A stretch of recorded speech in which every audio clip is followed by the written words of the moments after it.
하나님 말씀 우리 같이 보시겠습니다. 우리 마가복음 5장 1절부터 20절까지 우리 함께 교도하도록 하겠습니다.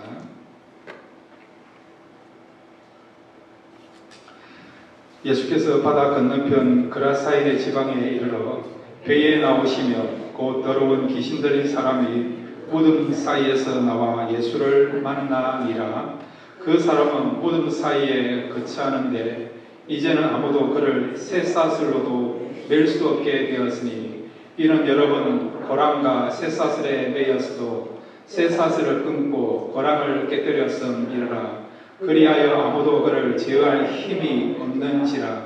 밤낮 무덤 사이에서나 산에서나 늘 소리 지르며 돌로 자기의 몸을 해치고 있었더라. 그가 멀리서 예수를 보고 달려와 절하며 큰 소리로 부르짖어 이르되 지극히 높으신 하나님의 아들 예수여, 나와 당신이 무슨 상관이 있나이까? 원하건대 하나님 앞에 맹세하고 나를 괴롭히지 마옵소서 하니, 이는 예수께서 이미 그에게 이르시기를 더러운 귀신아 그 사람에게서 나오라 하셨음이라. 이에 물으시되 내 이름이 무엇이냐 이르되 내 이름은 분대니 우리가 많음이니이다 하고 자기를 그 지방에서 내보내지 마시기를 강구하더니 마침 거기 돼지의 큰 떼가 산 곁에서 먹고 있는지라. 이에 강구하여 이르되 우리를 돼지에게로 보내어 들어가게 하소서 하니 허락하신데 더러운 귀신들이 나와서 돼지에게로 들어가매 거의 2,000마리 되는 떼가 바다를 향하여 비탈로 내리달아 바다에서 몰사하거늘 치던 자들이 도망하여 읍내와 여러 마을에 많으니 사람들이 어떻게 되었는지를 보러 와서 예수께 이르되 그 귀신 들렸던 자 곧 군대 귀신 집혔던 자가 옷을 입고 정신이 온전하여 앉은 것을 보고 두려워하더라. 이에 귀신 들렸던 자가 당한 것과 돼지 일을 본 자들이 그들에게 알림해 그들이 예수께서 그 지방에서 떠나시기를 강구하더라. 예수께서 배에 오르실 때에 귀신 들렸던 사람이 함께 있기를 강구하였으나 허락하지 아니하시고 그에게 이르시되 집으로 돌아가 주께서 내게 어떻게 큰 일을 행하사 너를 불쌍히 여기신 것을 내 가족에게 알리라 하시니 그가 가서 예수께서 자기에게 어떻게 큰 일을 행하셨는지를 데가볼리에 전파하니 모든 사람이 놀랍게 여기더라. 아멘. 우리 같이 기도하겠습니다. 하나님 아버지, 말씀 듣기를 원합니다. 말씀이 힘이 있어서 우리를 흥황되게 하며 더욱더 성장하는, 또 생명을 얻게 하는 역사가 말씀 가운데 나타나게 될 줄로 믿습니다. 오늘 말씀이 이번 한 주간을 살아가는 데 있어서 귀한 영의 양식이 되게 해주시고 또 모든 어려움 앞에서도 우리가 끝까지 승리하는 그런 힘이 되고 원동력이 되는 말씀이 선포될 수 있도록 은혜 베풀어 주옵소서. 예수님의 이름으로 기도드렸습니다. 아멘. 할렐루야. 오늘 말씀을 통해서 힘을 얻으시고 또 말씀 안에서 자유할 수 있는 저와 여러분 되시기를 바랍니다. 오늘 말씀은 우리 예수님께서 귀신 들린 자를 고치시는 그런 말씀이에요. 이 말씀을 통해서 우리가 귀한 교훈을 붙잡기를 원합니다. 오늘 말씀은요, 이 양돈업자, 돼지 치는 일을 주업으로 하신 분들이 제일 싫어하는 말씀입니다. 그렇지만은 이 말씀 속에 우리가 붙잡아야 될 귀한 교훈과 메시지가 있을 줄로 믿습니다. 먼저 우리가 생각할 것은 세 가지 교훈을 생각하겠는데, 첫째 우리 한번 따라할까요? 갇혀있는 자들을 불쌍히 여겨야 한다. 예, 그렇습니다. 어떤 자들을 우리가 불쌍히 여겨야 된다고요? 갇혀있는 자들을 불쌍히 여겨야 된다는 겁니다. 자, 오늘 본문을 보면 예수님이 배를 타고 제자들과 함께 그라사인 땅으로 이제 방문하게 되었습니다. 이 그라사인 지역은요, 요단 동편에 있는 땅입니다. 이방인의 땅입니다. 이 그라사인은 데가폴리라고 하는 큰 도시에 속해 있는 조그만 동네입니다. 이 데가볼이라는 말은 10개의 도시가 모여진 도시라는 이런 뜻을 갖고 있어요. 데가라는 말은 10개라는 말이고요. 볼이라는 말은 폴리스, 도시라는 말이죠. 그러니까 도시 10개가 모여서 형성되어 있는 미국의 스테이트나 한국의 도와 같은 큰 규모를 가진 행정 그런 지역이 이 데가볼리입니다. 이 데가볼리 안에 속해 있는 조그만 지역이 그라사인인데 마태복음에서는 가다라 지방으로 나와 있어요. 그런데 누가나 마가복음에서는 그라사인으로 되어 있습니다. 근데 이 지역은요, 그 당시에 행정구역상 로마가 지배하고 있는 그런 지역입니다. 이방인 땅이라는 거죠. 이곳에 주님이 지금 배를 타고 제자들과 함께 도착하셨고 방문한 게 된 것이죠. 2주 전에 여러분 기억나시죠? 예수님이 큰 풍랑을 만난 가운데도 결국 그 풍랑을 뛰어넘어서 그것을 건너서 이 거라사인 땅, 이방인 땅에까지 왔다는 거죠. 예수님이 사역할 지역이 얼마나 많습니까? 만날 사람들이 얼마나 많고요. 예수님의 손길을 기다린 사람들이 얼마나 많이 있습니까? 예수님이 사역할 수 있는 사역지가 없는 것도 아니고요. 복음을 전할 그런 대상자가 없는 것도 아님에도 불구하고 주님은 지금 유대인들이 꺼려하는 이방인 땅까지 와서 지금 복음을 전하게 된 것이죠. 오늘 본문에 보면 한 사람이 나오는데 그 사람은 지금 무덤 사이에서 거하는 사람이라고 나와 있습니다. 자, 여러분 마가복음 5장 1절부터 3절까지 오늘 예수님을 만나서 치유받고 회복되는 사람이 누군가 우리가 1절부터 3절까지 다시 한번 읽겠습니다. 시작. 예수께서 바다 건너편 그라사인의 지방에 이르러 배에서 나오시매 곧 더러운 귀신 들린 사람이 무덤 사이에서 나와 예수를 만나니라. 그 사람은 무덤 사이에 거처 하는데 이제는 아무도 그를 쇠사슬로도 뗄 수 없게 되었으니, 여기 보시면 무덤 사이에 살고 있는 한 사람이 나와요. 이 사람은요 지금 세 가지로 갇혀 있는 사람이라 할 수 있습니다. 첫째는 지금 이 사람은요 무덤 사이에 살고 있는 거죠. 무덤에 살고 있는 겁니다. 무덤에 갇혀 있다는 거죠. 여러분, 우리가 이런 말을 하잖아요. 죽은 자는 말이 없다. 그때 그 의미가 무엇입니까? 죽은 사람은 생명력이 없기 때문에 아무것도 할 수 없다. 그런 말을 하지 않습니까? 그러니까 무덤이란 것은 우리 모두를 갇히게 하는데 가장 힘든 상황으로 갇히게 하는 그 장소가 상황이 뭐라고요? 무덤이요, 무덤. 그렇지 않습니까? 무덤이라는 것에서 여러분 기대할 것이 뭐가 있습니까? 그게 무슨 의미가 있고 가치가 있고 소망이 있습니까? 지금 무덤이라는 단어를 우리에게 지금 사용하면서 알리고자 하는 이유는 이 사람은 한마디로 말하면 무덤 사이에 산다는 그 말은 그 사회에서 가장 갇힌 자라는 거죠. 가장 절망 가운데 있는 자라는 것입니다. 지금 여러분의 삶이 마치 무덤에 갇힌 같이 느껴지는 분이 있습니까? 사방팔방을 둘러보더라도 소망이 없고 자유함이 없고 또 미래에 대해서 근심이 되는 분이 있습니까? 그럼에도 우리에게 소망이 있는 것은 주님이 찾아오시면 이런 무덤으로 둘러싸여 있는 갇혀있는 상황이라도 다시 자유케 되고 회복되는 역사가 일어나게 될 줄로 믿으시기를 바랍니다. 그 다음에 이 사람은요 율법을 통해서도 갇혀있는 사람이에요. 레위기서 보면 정결례라는 게 있거든요. 무덤에 살거나 그 다음에 여러분 무덤을 방문했거나 그 다음에 사람의 시신을 만지면 어떻습니까? 부정하다, 부정하다. 이 부정된 것이 해결되어야만이 정상적인 생활을 하는 겁니다. 그전에는 자택 연금을 당하거나 갇혀 있어야 되는 거죠. 그러니까 이 사람은 지금 율법에 의해서도 갇혀 있는 거죠. 갇혀 있는 거예요. 사람들을 함부로 만날 수가 없습니다. 사람들이 꺼려합니다. 가까이 하지 않습니다. 오늘 본문에도 보면 이 사람이 집에 거하지 않고 지금 무덤 사이에 거하고요, 산에 거하는 거죠. 쇠사슬이 묶여 있다는 거예요. 발에도 지금 쇠사슬로서 묶여지는 상황입니다.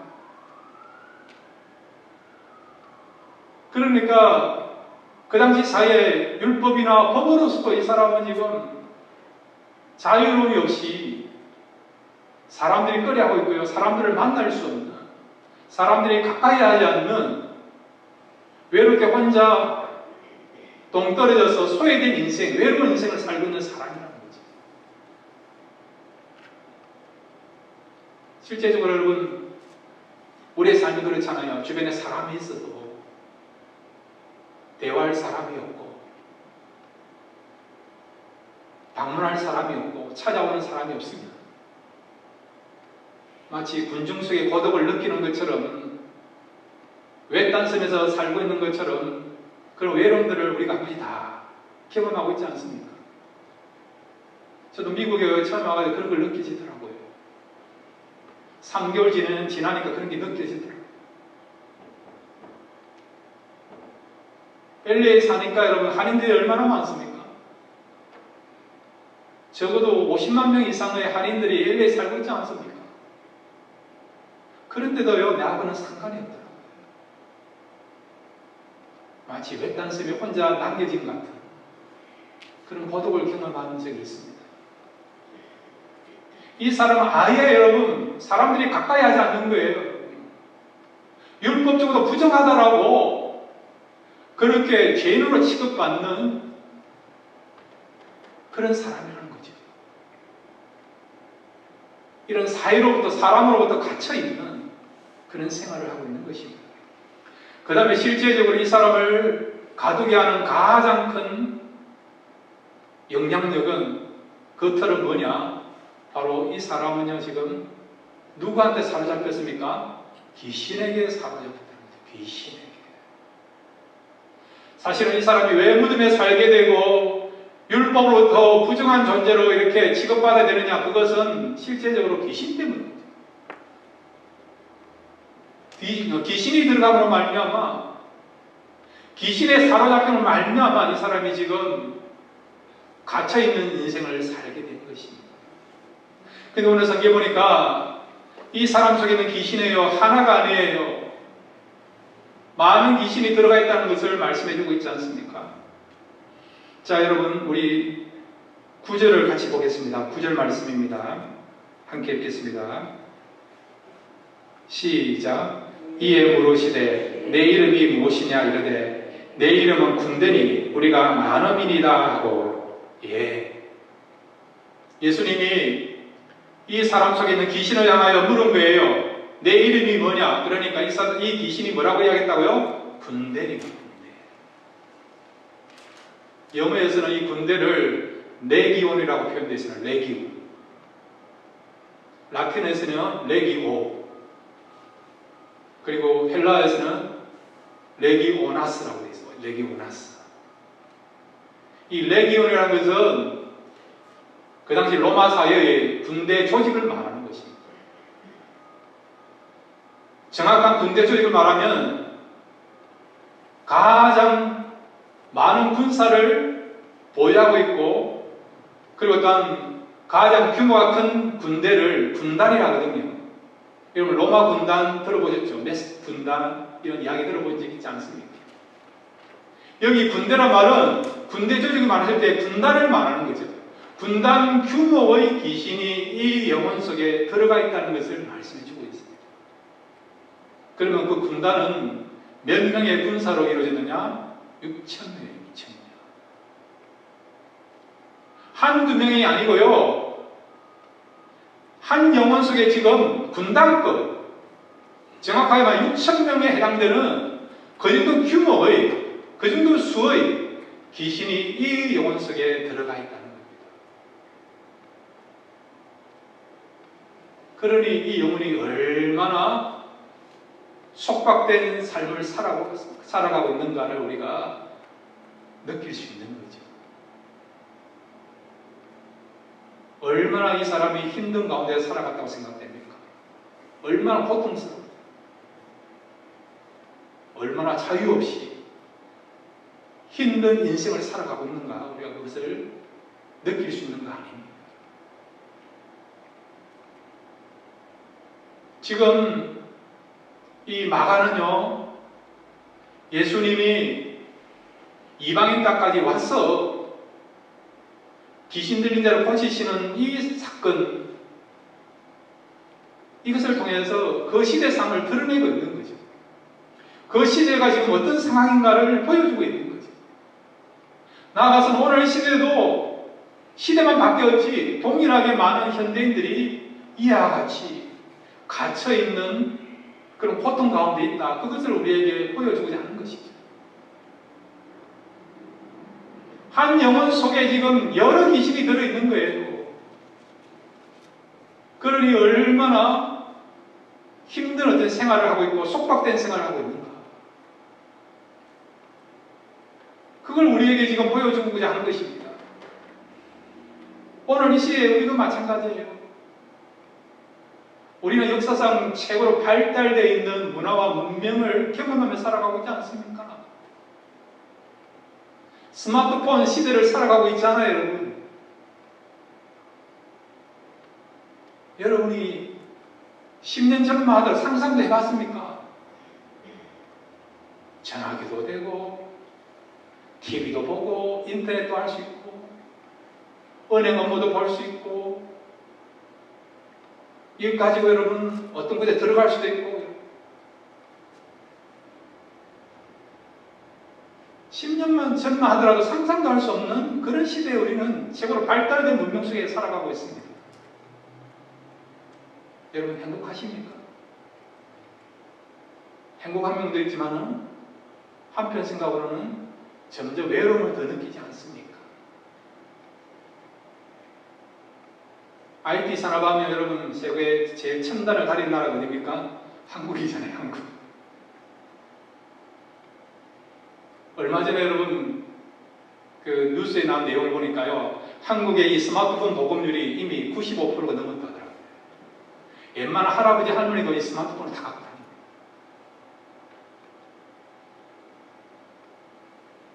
이런 편리함과 유익함도 있지만은 이 일로 해서 많은 병리 현상도 일어나고 있죠. 그 중에 하나가 중2병이라는 게 있어요. 중2병. 한국에 실제적으로 지금 큰 문제로 등장하고 있는 이슈가 되는 병 중에 하나가 중2병이에요. 중2. 여러분 대한민국에서요 제일 무서운 존재가 누구냐? 조폭이 아니고 중2들이라고 이야기하더라고요. 중2들이. 중학교 2학년들이 제일 무섭다는 겁니다. 우스갯소리를 이야기한 거지만은 북한이 왜 못 쳐들어오냐니까 한국에 있는 중2가 무서워서 못 쳐들어온다.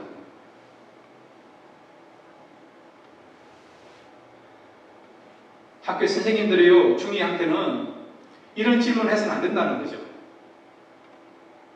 너 생각을 한번 해봐라. 너 생각을 한번 말해봐라. 그리고 너의 의견을 한번 이야기해봐라. 그런 질문을 하면요, 그런 요구를 하면 아이들이 싫어한다는 겁니다. 왜냐하니까 아이들이 이 스마트폰에 너무 중독되고 그래 되어서 생각을 안 한다는 거죠.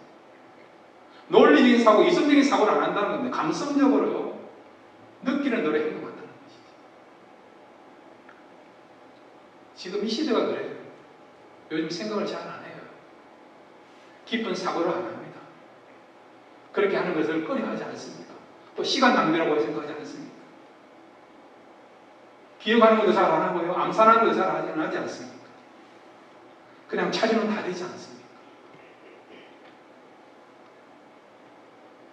이런 어떤 기술 문명들이 우리에게 유익을 주지만은 어떤 의미에서는 우리를 갇히게 하는 거죠.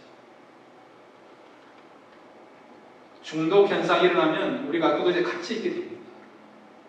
이런 스마트폰이나 인터넷뿐만 아니라 지금 우리 속에서 갇혀 있는 것, 우리를 갇히게 하는 것들이 얼마나 많이 있습니까? 물질이나 어떤 경우는 쇼핑 중독이라든지 얼마나 많은 것들이 우리로 하여금 얽매이게 하고 있고 우리는 갇혀 있습니다. 영적으로도 마찬가지예요. 세상적인 지식이나 이런 것들이 너무 많이 우리 속에 지금 접하게 되니까 때로는 혼란하게 되더라고요. 그리고 어떤 경건의 생활하는데 많은 어떤 걸림돌이 되는 것을 우리가 느끼고 있지 않습니까? 그런데 주님은 오늘 이곳에 오셔서 이렇게 삼중주로 갇혀있는 이 영혼을 찾아오셔서 이 사람을 회복해 주지 않습니까? 여러분 지금 여러 가지로 갇혀있는 분이 있습니까? 그렇다고 한다면 이 사람이 예수님을 만남을 통해서 회복되는 것처럼 자유함을 누린 것처럼 저와 여러분이 무엇을 통해서 지금 갇혀있다고 한다면 세상의 문제나 근심이나 두려움이나 사람들 관계나 경제적인 문제나 이번에 어떤 이런 전염병의 문제나 한 영혼 속에 여러 귀신이 들어서 이 사람을 지금 속박시키고 갇히게 하는 것처럼 우리도 얼마든지 여러 가지 요소를 통해서 갇힐 수밖에 없는 자유를 잃을 수밖에 없는 그런 상황 가운데 우리가 처할 수도 있습니다. 그럼에도 불구하고 우리에게 소망이 있는 것은 주님을 우리가 만나게 되고 주님 앞에 나와서 우리의 모든 문제를 아뢰게 되면 주님께서는 우리로 하여금 모든 자유를 주시고 갇혀있는 곳으로부터 우리를 구원하시고 또한 해방케 하시고 회복의 은혜를 허락해 주실 줄 믿습니다. 주님을 의지하시고 주님을 만남으로 자유하는 인생을 다시 생명의 인생을 살아가시는 저와 여러분 되시기를 바랍니다. 그 다음에 두 번째로 오늘 이 사건을 통해서 우리 주시고자 하는 메시지가 있습니다. 같이 따라합시다. 영혼 구원의 소중함을 알아야 한다. 예, 그렇습니다. 영혼 구원의 소중함을 알아야 된다는 거죠. 오늘 본문에 보면 이 귀신들이요, 귀신같이 예수님이 누군가를 알아보고 예수님을 향하여 지극히 높으신 주라고 표현하고 있지 않습니까? 그러면서 뭐라고 요구하느냐니까 예수님으로 하여금 우리를 괴롭게 하지 말라고 요청하고 있어요. 자, 7절, 마가복음 5장 7절 우리 같이 읽겠습니다. 시작. 큰 소리로 부르짖어 이르되 지극히 높으신 하나님의 아들 예수여, 나와 당신이 무슨 상관이 있나이까? 원하건대 하나님 앞에 맹세하고 나를 괴롭히지 마옵소서 하니. 예. 여기에 지극히 높으신 하나님의 아들 예수여, 이 말은요, 그 당시 제우스 신한테 하는 표현이에요.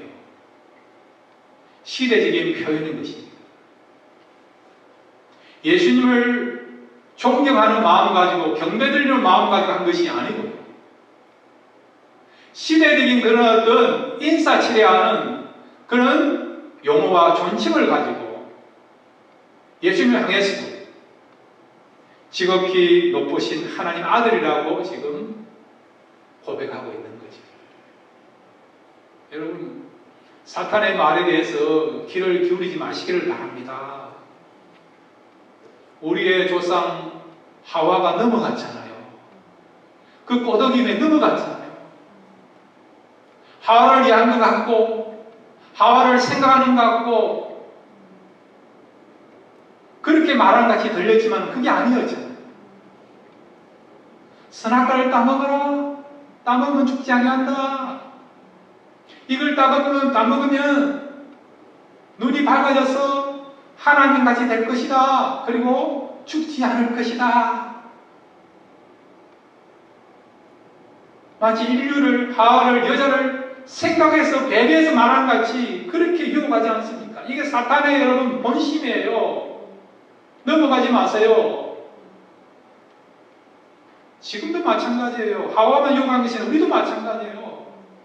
눈 한번 딱 감고 죄를 지어 법을 어기하고 그러고 나서 회개 열심히 하면 돼. 신앙생활 열심히 하면 돼.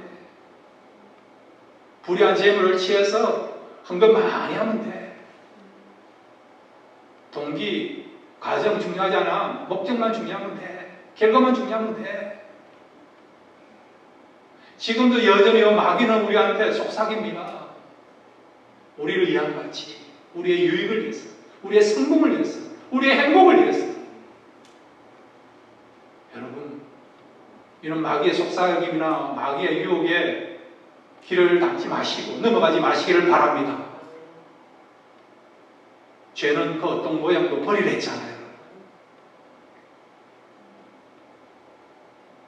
오늘 이 귀신이요, 예수님을 알아보고 그렇게 말하지 않습니까? 그렇지만은 그 본심은 예수님을 하나님으로 생각하는 것도 아니고, 지식은 알고 있지만은 마음대로 존경하고 인정하고 그런 마음이 아니에요. 시대적인 그 흐름을 그냥 그대로 사용한 인쇄 처리로서 이런 용어들을, 이런 말을 사용하고 있는 거죠. 그러면서 예수님에게 뭐라고 얘기합니까? 우리를 괴롭게 하지 말라는 겁니다. 그 다음에 여러분 10절에 보시면, 10절 우리 같이 읽을까요? 10절입니다. 같이 읽겠습니다. 시작. 자기를 그 지방에서 내보내지 마시기를 강구하더니 이에 강구하여 이르되 우리를 대지에게로 보내어 들어가게 하소서. 예. 7절에서는 우리를 괴롭게 하지 말라 해놓고 10절에서는 우리를 이 지방에서 내보내지 말게 해달라고, 여기에서 쫓겨나지 않게 해달라고 요구하지 않습니까? 이게 무슨 말씀입니까? 예수님이 귀신의 요구를 들어줄 분이 아니시잖아요. 그럼에도 불구하고 이 귀신들이 예수님을 향하여서 요구하지 않습니까? 우리를 괴롭게 하지 마소서. 그 다음에요, 우리가 여기에 그대로 머물러 있을 수 있도록 우리를 내버리지 말게 해달라고. 예수님의 능력을 알고 있는 거죠. 그 능력을 아니까 지금 두려워하고 있는 거죠. 그렇지만 끝까지 이 귀신들이 원하는 것을 포기하지 않고 놓치지 않겠다는 거죠. 우리가 이곳에 머물게 해달라고 요구하지 않습니다. 왜 이런 간청을 하고 왜 이런 요구를 하느냐? 그 중심은 뭐냐? 그게 뭘까요? 이기심. 그러니까 사탄은 철저하게 자기를 위해서, 자기 이기를 위한, 이기심을 위해서, 영광을 위해서, 자기 만족을 위해서 살아가는 존재인 것을 말씀해주고 있고, 교활한 존재인 것을 우리에게 말씀해주고 있는 거죠. 사단이 지금까지 이 지역에서 한 것이 무엇입니까? 오늘 본문에 여러분, 사단이 이곳에서 머물러 있으면서 한 것이 무엇입니까? 한 영혼 속에 들어가서 어떻게 했습니까? 이 영혼을 가두게 해놨잖아요. 집에도 못 가고 해요. 무덤 사이에 살게 하고, 산을 돌아다니면서 고래고래 소리를 지르고, 쇠사슬에 매여가지고 노예처럼 진성처럼 취급을 받아야 돼요. 사회로부터 가고 격리돼야 돼요. 이것이 정상적인 모습입니까? 살아있는 자의 모습입니까? 아니잖아요. 살아있지만 죽은 자 같은 그런 존재 아닙니까?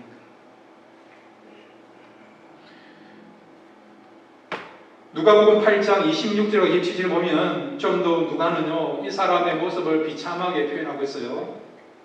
누가복음 8장 여러분 26절 27절을 같이 읽겠습니다. 시작. 그들이 갈릴리 맞은편 그라사인의 땅에 이르러 예수께서 육지에 내리심에 그 도시 사람으로서 귀신 들린 자 하나가 예수를 만나니 그 사람은 오래 옷을 입지 아니하며 집에 거하지도 아니하고 무덤 사이에 거하는 자라. 아멘. 이 사람이 오랫동안 무엇을 했다고요? 옷을 입지 아니하고 옷을 입지. 벌거벗고 다니는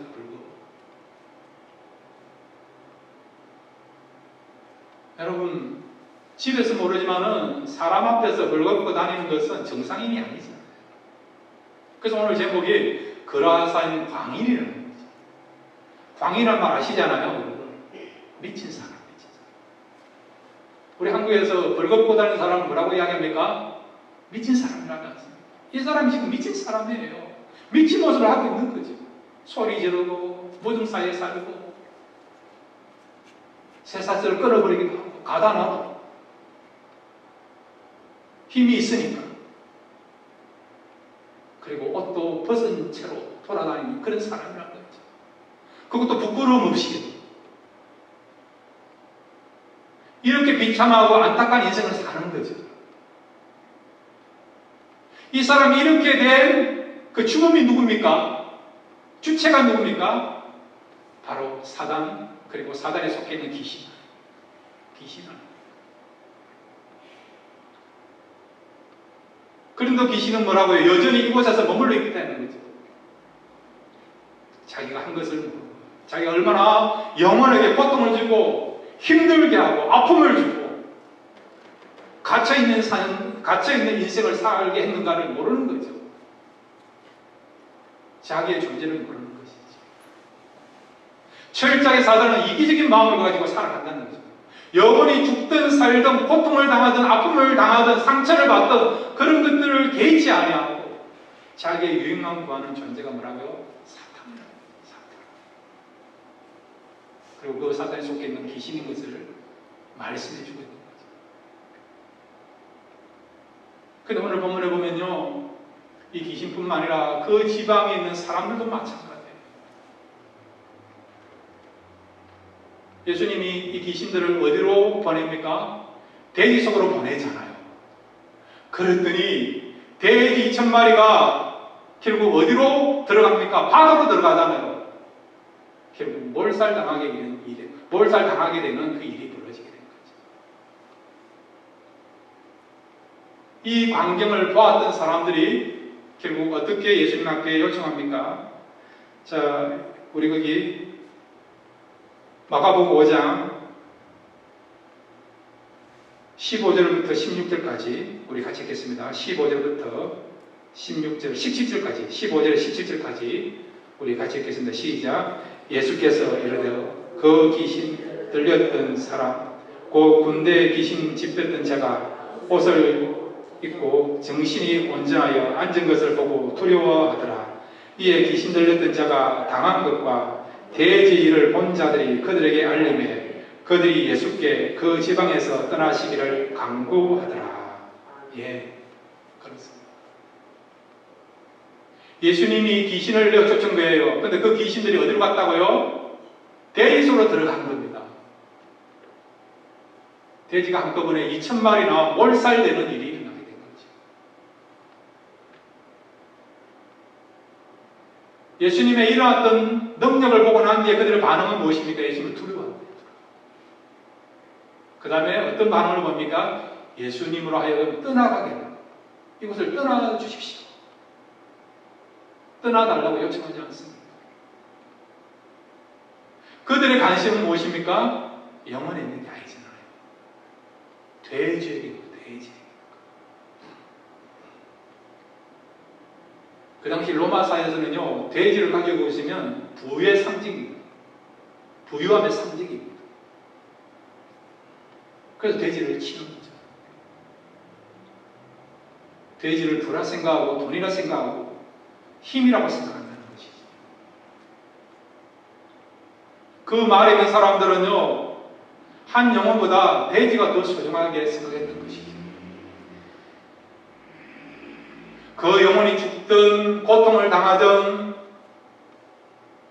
상처를 받든 아픔을 당하든 그런 건 상관이 없다는 겁니다. 나만 부유하고 나만 잘 먹고 세상적으로 행복하면 된다고 생각했던 것이죠.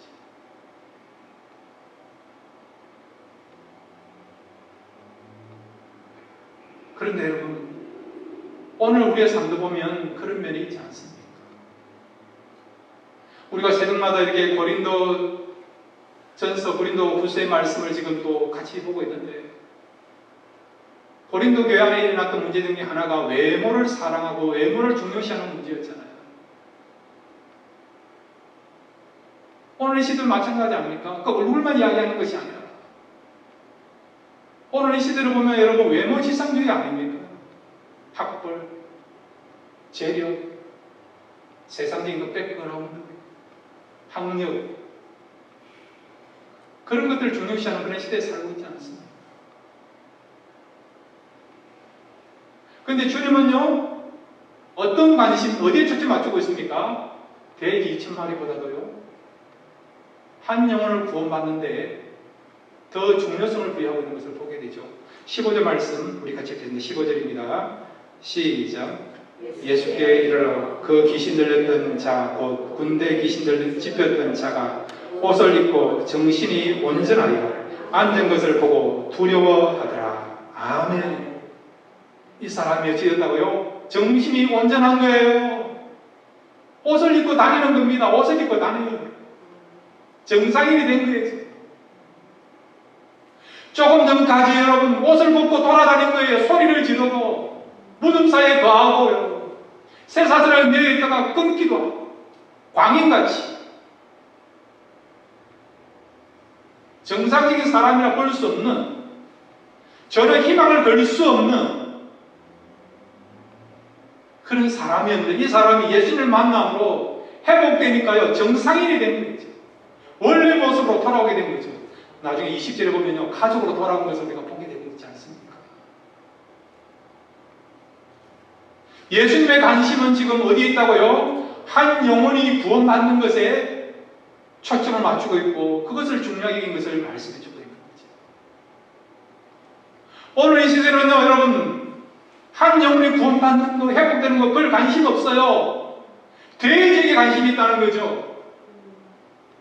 나에게 돼지가 얼마나 있느냐, 몇천 마리 있느냐, 아니면 몇만 마리 있느냐, 이게 더 관심 많은 거죠. 왜? 그것이 부의 상징이니까, 권력의 상징이고, 명예의 상징이고, 나를 행복하게 생각한다 하니까, 나를 지탱하는 힘이라고 생각한다니까, 오늘 이 시대는 돼지에 관심이 있다는 것입니다.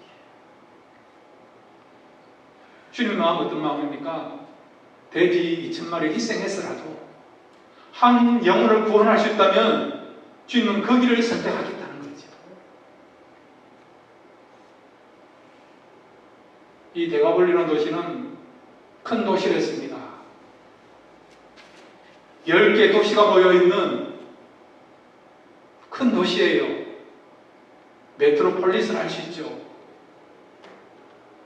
규모를 자랑하는 겁니다. 로마의 지경지니까 문화나 여러 가지 생활의 모습들이 윤택하고 발전되어 있다 볼 수 있죠. 여러분. 그렇지만은 주님의 관심은 어디입니까? 화려하고 얼마나 수가 많으냐, 웅장하냐, 대단하냐, 그게 있는 것이 아니라 세상 사람들이 잃어버렸고 무시하고 소외시킨, 요즘 말하면 인간 쓰레기라 할 정도로 그렇게 여기지는 그 연약한 한 인간에 대해서 주님은 관심을 가지시고 그 영혼을 구원하기 위하여서 폭풍을 뚫고 여기까지 오신 것이죠. 주님의 마음과 주님의 중심이 그렇다 한다면 우리 교회와 우리 성도님들도 한 영혼을 구원하는 일에 생명을 의시고 최선을 다할 수 있는 그런 교회, 그런 성도가 되기를 바랍니다. 그래야만 우리가 주님 앞에 설 때에 할 말이 있잖아요. 할 말이 있지 않습니까? 세 번째로 우리가 붙잡을 수 있는 메시지, 우리 같이 한번 따라합시다. 한 영혼이 구원받으면 온 도시가 복음화된다. 이 사실을 믿습니까? 자, 오늘 18절부터 우리 20절까지 같이 읽겠습니다. 시작. 예수께서 배에 오르실 때에 귀신 들렸던 사람이 함께 있기를 간구하였으나 허락하지 아니하시고 그에게 이르시되 집으로 돌아가 주께서 내게 어떻게 큰 일을 행하사 너를 불쌍히 여기신 것을 내 가족에게 알리라 하시니 그가 가서 예수께서 자기에게 어떻게 큰 일을 행하셨는지를 데가폴리에 전파하니 모든 사람이 놀랍게 여기더라. 아멘. 이 사람이 주님 만나서 귀신이 떠나고 자유인이 되고요, 정상적으로 돌아왔습니다. 회복이 되었습니다. 그러고 난 뒤에 예수님이 자기를 고쳐준 것을 알고 너무 고마워서 예수님, 저도 예수님과 함께 따라가겠습니다. 이 말은 예수님의 제자가 되겠습니다. 그런 말이에요. 예수님에서 살겠습니다. 그런 고백이에요. 그런 결단이에요. 은혜를 받으니까 예수님이 요청하지 않아도 요구한 것들, 예수님이 요청한 것이 없음에도 불구하고 요구하지 않아도 자연스럽게 순종하겠다, 헌신하겠다 그런 고백을 하고 있지 않습니까? 우리도 마찬가지예요. 강제로 하면 의미가 없습니다. 은혜 받으면 얼마든지 우리가 헌신할 수 있고 충성할 수 있고 결단하게 될 줄 믿습니다. 근데 주님은 뭐라고 이야기하십니까? 아니다라는 거죠. 너는 너의 가족으로 돌아가라는 거죠. 가족으로 돌아가는 거죠. 너의 가족으로 돌아가서 네가 본 일들을 그대로 전하라고 말씀하지 않습니다. 여러분, 하나님께서는요 우리에게 각자 주신 그런 선교지가 있고 사명이 있다는 것을 꼭 믿으시길 바랍니다. 에베소서 보면 하나님께서 교회를 위해서 여러 직분을 주셨잖아요. 목사가 있고 장로가 있고 집사가 있고 교사가 있고 선지자가 있고, 이와 같이 여러분 하나님께서 각자 부르신 그 부름에 합당한 사명이 있어요. 그러니까 여러분 성령의 음성 가운데 이런 사명을 주시고 이런 직분을 주시면 그 일을 잘 감당하시면 하나님 앞에 서질 때에 충성된 종으로 칭찬받고 상급받게 될 줄 믿습니다. 여러분 목사만 꼭 여러분 10달란트 받은 사람은 아니에요. 세상에서 그런 이야기를 하지만은 하나님 나라에서는요 어떤 직분을 맡더라도 어떤 사명을 맡더라도 최선을 다하면 그 사람이요 10달란트 받은 사람이 되는 겁니다. 하나님이 요구하는 것은 어떤 직분을 가진다 이게 아니고요 얼마나 네가 받은 직분 가운데서 네가 받은 사명과 최선을 다하느냐 그걸 요구한다는 거죠.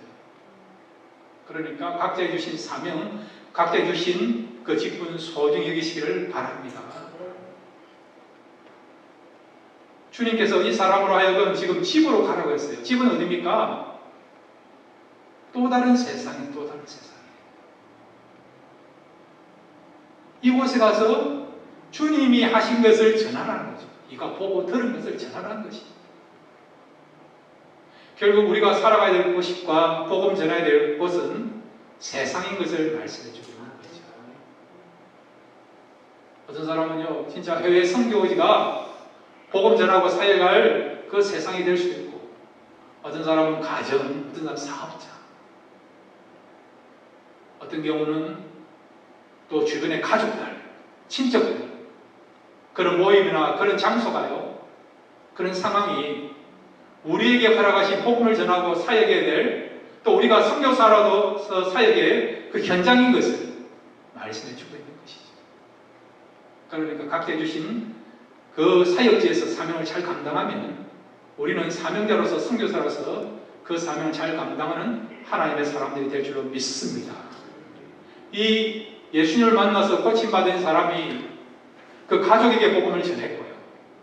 나아가서 데가볼리에 복음을 전했더니 이 데가볼리 전체가 예수님을 알게 되고 복음을 듣게 되는 놀라운 역사가 일어나게 되는 것입니다. 성경 말씀하고 있지 않습니까? 오늘 성경 보시면 데가볼리의 전파하니 모든 사람이 놀랍게 여기더라. 아멘.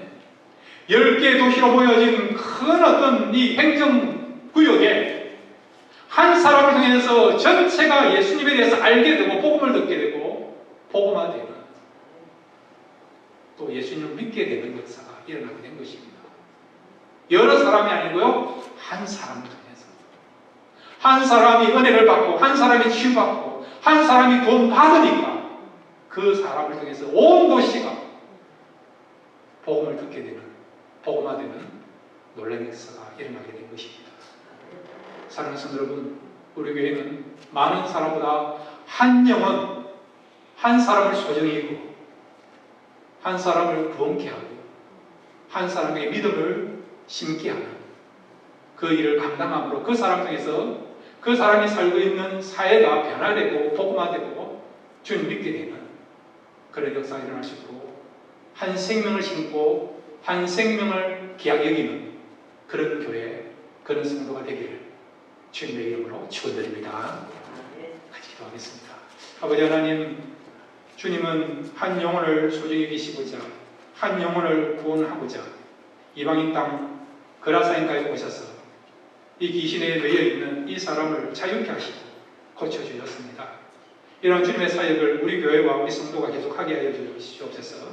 특별히 오늘 이 시대는 물량주의로 흘러가는 그런 시대 가운데 한 영혼의 소중함을 잃어버린 그런 상실된 가운데 살아가는 이 현실이고 그런 시대에 살고 있습니다. 이런 시대에 우리가 편성되지 않고 주님이 그렇게 했던 것처럼 한 영혼을 찾아서 구원케 하고 복음을 전하는 일에 최선을 다할 수 있는 이 일에 생명을 걸 수 있는 우리 성기는 교회가 되게 하여 주옵소서. 이런 교회 될 수 있도록 주님이 은혜 베풀어 주시고 성령이 이끌어 가실 줄로 믿습니다. 예수님의 이름으로 기도드렸습니다. 아멘.